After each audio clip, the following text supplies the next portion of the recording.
балдардын тайладым. Алар менин абдашын билбейди. Алар менен окуйм келбей калды. 5 класска көчүп кетпейсиңби? Көчсөм ата-энем ушатты.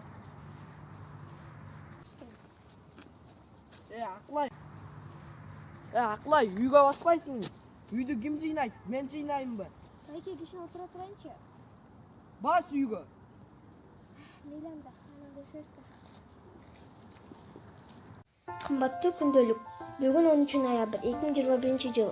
Мен 7-класс болдум. Мен баягыдай эле жакшы окуп жатам. Бирок мени класстагы балдар кыздар жакшы окуганым үчүн жаман көрүшөт. Шылдыңга алышат, кемсинтишет. Кээде атайлап ыйлатышат. Жана мен кичине чоңойгонум байкем. Артынан калбай көзөмөлдөйт. Сен кызсың, сага болбойт. Аны кыл, муну кыл деп классташтарынын көзүнчө орой мамиле кылат. Мени да өзүмдүн кызыкчылыгым бар. Аны эч ким билбейт. Билмек турсун иши да жок. Эмнеге үчүн кыз болуп жаралганым экен?